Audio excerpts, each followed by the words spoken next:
Hey everyone, excited to jump into the world of handheld PCs today. We've got this article here. Exciting news, the new Ioneo 3 series is here. And it seems like you guys want to know, is this thing the real deal? Does it actually live up to the hype? So we're going to unpack what makes the Ioneo 3 so special. Especially, that whole idea of a console-level gaming experience, but in a handheld format. Plus, we'll touch on some of the customization options. Yeah, the thing is with the Ioneo 3, it's not just trying to be like another handheld console, right? Right. It's going for a full PC gaming experience on the go. You're basically getting desktop PC power in your pocket. Okay, so that's a bold statement. But how does it actually back that up? What's under the hood? Well, this article talks about the AMD Ryzen 7 7840U processor. It's got that Zen 4 architecture. And I know some people hear that and they're like, what does that even mean for me? Basically, it's all about efficiency and performance. It's like having a super responsive brain for your handheld. Yeah. And then there's the graphics. It uses an integrated Radeon 780M GPU, which means you can play modern games, smooth visuals. So we're talking no more choppy graphics or lag. That's impressive. What about the loading times, though? I imagine those could be a pain with big games. Yeah, it's funny you mentioned that, because the Ioneo 3 has NVMe SSD storage, which is super fast. Plus, you can get up to 32 GB of LPDDR5 RAM.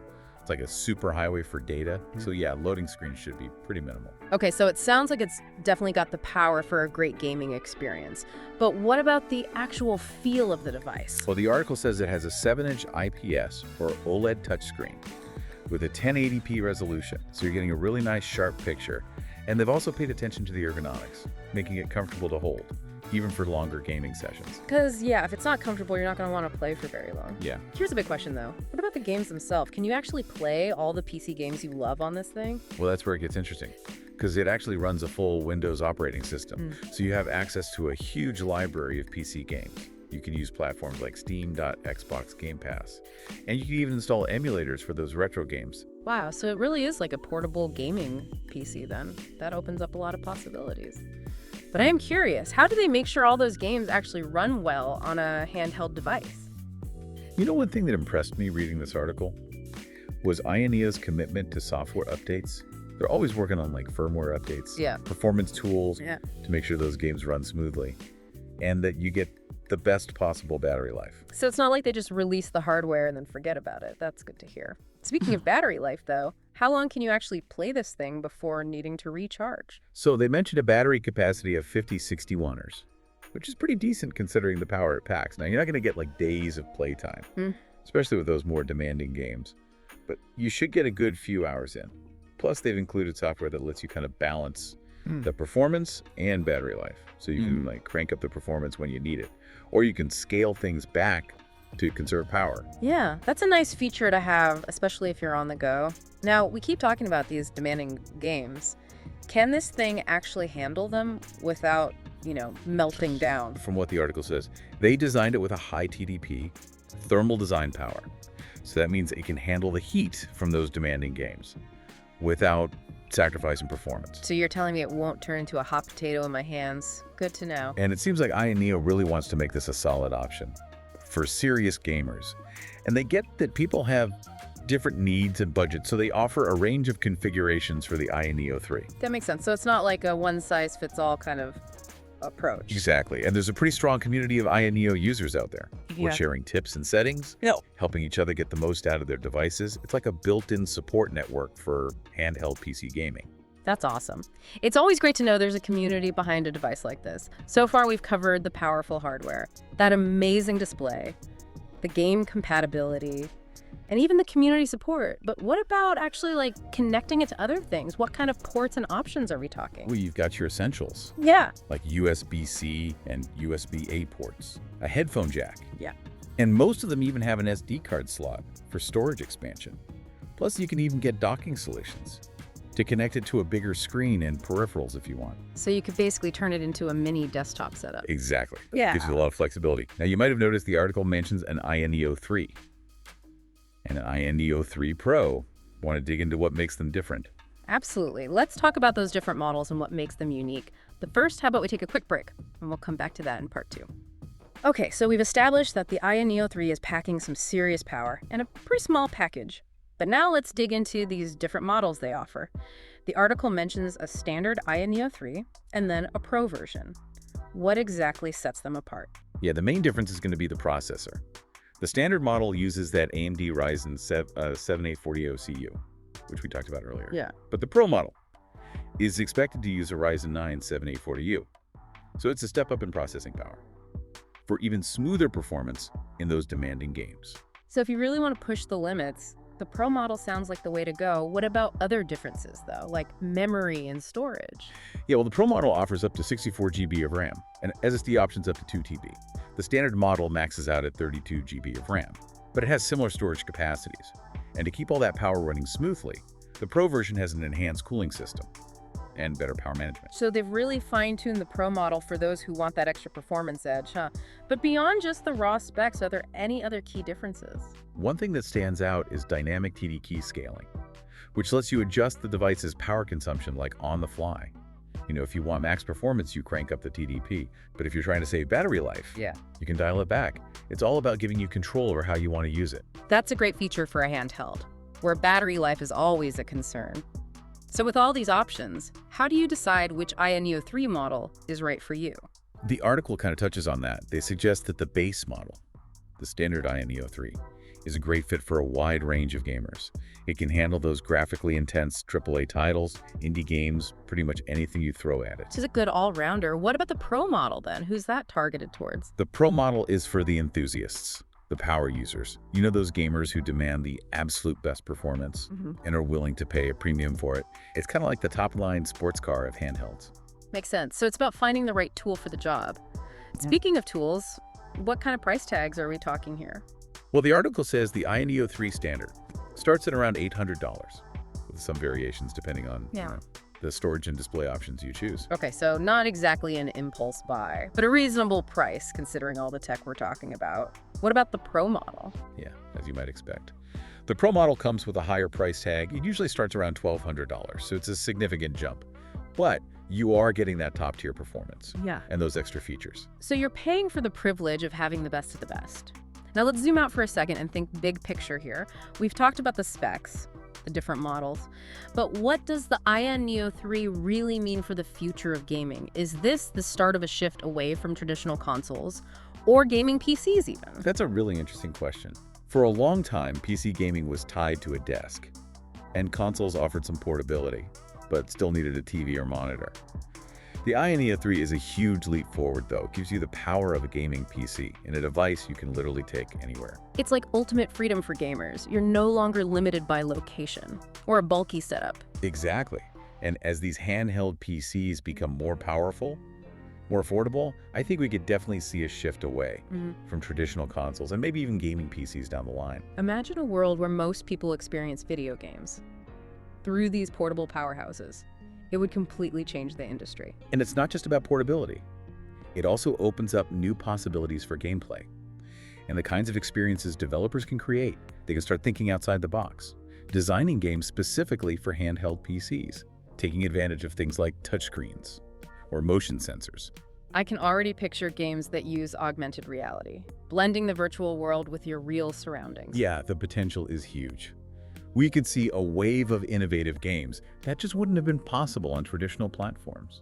And it's not just about new games either. These handheld PCs give you a new way to play classic PC games.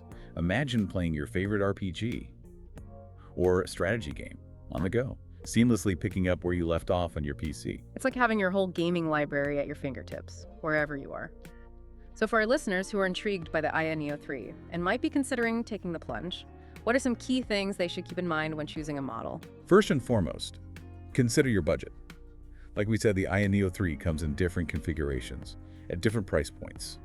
The standard model offers great performance at a reasonable price, while the Pro model is for those who want the absolute best and are willing to spend a bit more.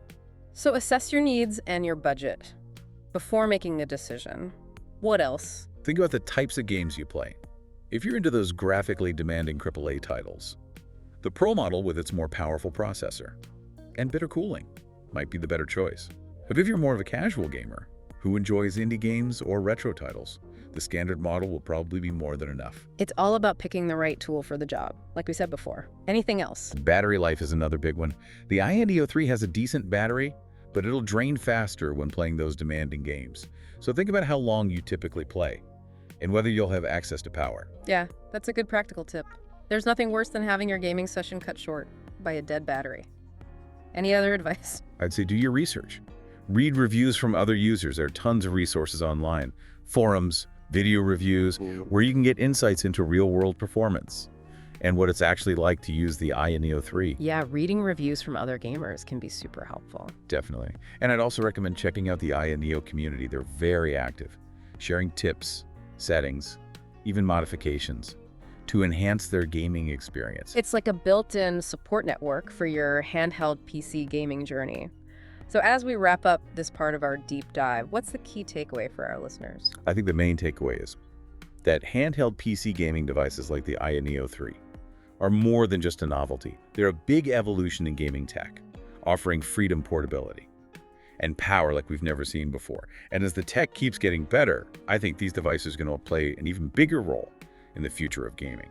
It's a really exciting time to be a gamer. We're seeing this convergence of tech and gaming that's breaking down boundaries and opening up so many possibilities. Absolutely. And as we look ahead, it'll be interesting to see how developers, gamers, and the whole industry embrace this new era of handheld PC gaming. Well said. Now for the final part of our deep dive, we're going to shift from the big picture to some more practical advice on how to actually get the most out of your iNeo 3. Whether you're a seasoned PC gamer or a newcomer to the world of handheld gaming, join us in part 3 as we explore tips and tricks to maximize your iNeo 3 experience. Welcome back, everyone, for the final part of our deep dive. We've explored the iNeo 3, from its powerful hardware to, its potential to really change the gaming world. But now let's get practical. Let's talk about how you can actually get the most out of this handheld beast. Whether you're a seasoned PC gamer or, just dipping your toes into handheld gaming, we've got tips and tricks to enhance your iNeo 3 experience. Exactly. We've covered the what and the why of the iNeo 3. Now it's time for the how. There are things you can do. Optimize this device. And make sure you're getting your money's worth. So let's start with the basics. What are some must-know settings or configurations? For someone who's just, firing up their iNeo 3 for the first time, where do you even begin with something like this? One of the first things I'd recommend is getting familiar with the IS Space software. It's a custom application made specifically for iNeo devices. It's like your central hub for managing all your settings, performance profiles, fan speeds, even RGB lighting. It's all there. So it's kind of like mission control for your iNeo 3. Exactly. You can create different performance profiles tailored to specific games or how you're using the device. You need max power for a demanding AAA game. Create a high performance profile that prioritizes speed. Want to conserve battery for a longer session of something less demanding?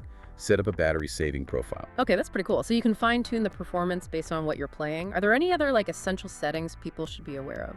Another important one is the TDP, thermal design power. We talked about it earlier. But it basically controls how much power the device is using, which affects performance and battery life. Higher TDP means more power, better performance, but also faster battery drain. So you can play around with it, find what works best for you. It's a balance between power and playtime. Now, what about the display? Any tips for getting the best visuals? The iNeo 3 has a beautiful 7-inch display. You can adjust things like brightness, color, temperature, even the refresh rate if you want super smooth visuals. So it's all about customizing the experience to your liking. All right, let's talk games. We know the iNeo 3 runs Windows, which gives you access to a ton of PC games. But are there any, gotchas when it comes to playing certain games? Will everything just work perfectly out of the box? For the most part, you should be able to run most PC games without issues. But it's worth remembering, some games might need some tweaking of the graphic settings to run smoothly on the iNeo 3's hardware. So a little optimization might be necessary. Any advice on finding the right settings for different games? This is where the iNeo community is super helpful. They have forums and groups where users share their experiences. Recommended settings for all kinds of games. It's a great resource if you're having compatibility issues or just want to find the optimal settings for the best performance. That community sounds like a goldmine. Oh, it is. They're always sharing new tips, tweaks, even modifications to improve the gaming experience. Speaking of modifications, let's talk accessories. Are there any must-have add-ons that can elevate the Aya Neo 3 experience? Absolutely. A good microSD card is essential. The Aya Neo 3 has a microSD card slot for expanding storage, which is really important with how big games are these days. Yeah, storage space is always a concern. What else would you recommend? A protective case is a good idea, especially if you're taking it on the go. It'll help prevent scratches and dings, and if you want to connect to a bigger screen. For a more console-like setup, a docking station is a fantastic option. So you can basically turn your handheld into a desktop setup whenever you want. Exactly. It gives you so much flexibility. And then there are more specialized accessories, like external controllers or keyboards. You can connect those if you prefer a more traditional gaming setup. The possibilities seem endless. So to wrap things up, what's the most important piece of advice you'd give to someone who's just getting started with their Aya Neo 3? Don't be afraid to experiment. The Aya Neo 3 is a super versatile device with a ton of customization options. Dive into the Aya Space software, tweak those settings, try different games, connect different accessories, find what works best for you and your style of gaming. Make it your own. Well, that brings us to the end of our deep dive into the Aya Neo 3. It's been awesome exploring this world of handheld PC gaming with you. It really has. Devices like the Aya Neo 3 are pushing the boundaries of what's possible.